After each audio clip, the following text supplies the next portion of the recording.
Vamos mergulhar hoje numa história que parece roteiro de filme. Pensa só, um profeta que desafia um rei que literalmente desliga a chuva e depois é alimentado por pássaros. Parece ficção, né? Mas é exatamente o que a gente encontra num capítulo super intenso de Reis. Hoje, a gente vai desvendar essa jornada incrível de Elias, de uma viúva e dos milagres que conectaram os dois numa situação de vida ou morte.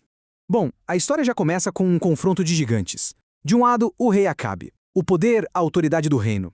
Do outro, o profeta Elias. Um homem que fala em nome de uma autoridade, digamos, bem maior.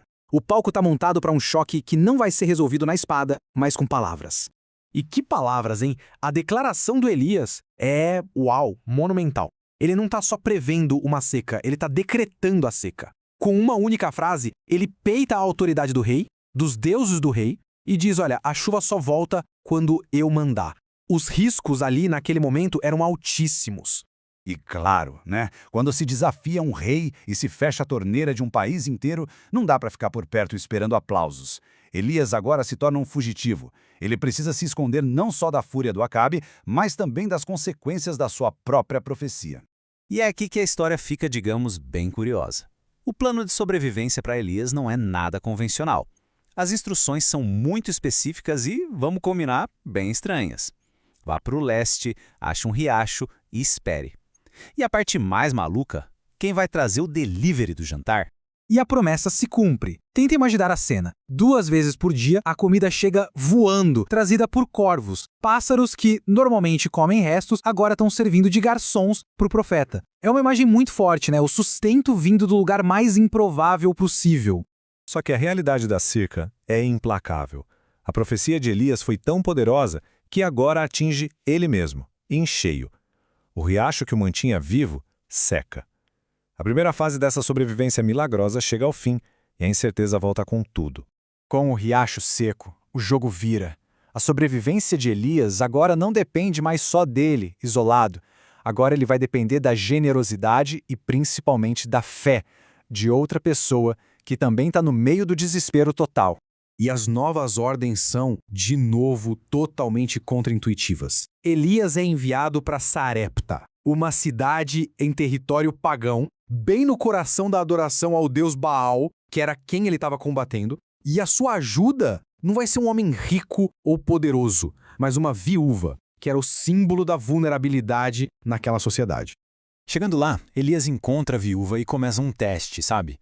Primeiro ele pede uma coisa simples no meio daquela seca toda, um pouco de água, e ela concorda. Mas aí, ele faz o pedido que parece impossível. Me traz também um pedaço de pão. A resposta dela é de uma honestidade brutal. Ela não tem pão. Tudo que existe no mundo para ela e para o filho dela é um restinho de farinha e um pinguinho de azeite. A despensa não está só vazia, está no fim do fim. Isso aqui é devastador. Ela não está só com pouca comida. Ela está literalmente preparando a última refeição da vida deles. Ela não tem nenhuma esperança de que amanhã vai ter mais. Acabou. É o fim da linha para ela e para o filho. E aí vem o ponto crucial. Elias pede o impensável. Ele pede para uma mãe, faminta, usar a última porção de comida que ela tem no mundo para alimentar ele primeiro. É um teste de fé, assim, absurdo, que vai contra toda a lógica. Mas esse pedido impossível vem com uma promessa igualmente impossível. Elias não está oferecendo uma solução para um dia só. Ele está prometendo um suprimento que não acaba. Ele garante que, se ela confiar, a farinha e o azeite não vão acabar até o dia que a chuva voltar. E num ato de fé assim, impressionante, ela faz. Ela pega seus últimos recursos e entrega para esse estranho. E o milagre acontece ali, no dia a dia. Toda vez que ela ia no jarro, tinha farinha. Toda vez que ela ia na botija, tinha azeite. O suficiente para cada dia, sustentando todo mundo até o fim da seca. Mas a história não acabou. Quando tudo parecia seguro, quando a sobrevivência parecia garantida, uma nova crise surge. E essa é ainda mais terrível.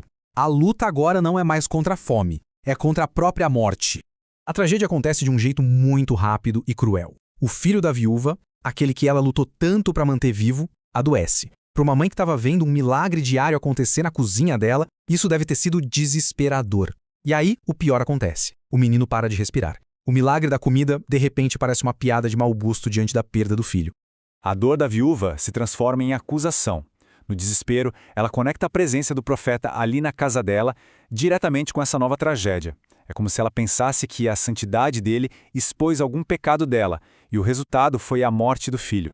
O que é fascinante é que Elias não tem uma resposta pronta. Ele também fica abalado. Ele leva a questão direto para Deus com uma pergunta cheia de angústia, sabe? Questionando por que essa tragédia aconteceu justo com a mulher que o acolheu.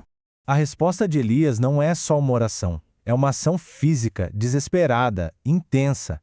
Ele leva o menino para o quarto, se deita sobre o corpo sem vida 3 vezes e em cada uma delas ele clama a Deus. É um ato que mistura o físico e o espiritual num apelo para reverter o impossível.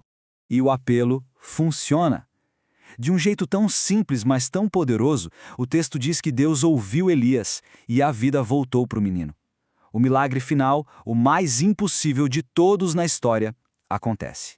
Com o menino vivo, de novo nos braços de Elias, a gente chega no verdadeiro ponto central dessa história toda. Não era só sobre sobreviver à fome, ou até mesmo sobre vencer a morte. Tinha um propósito muito maior em jogo ali.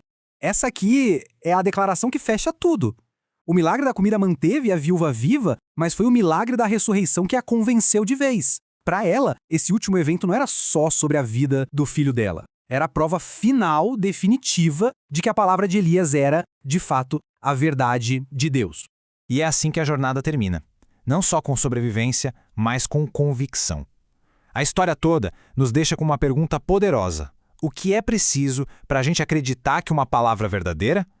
Para a viúva de Sarepta, foi preciso ver a vida nascer da morte. E para nós, o que seria? Fica aí a reflexão.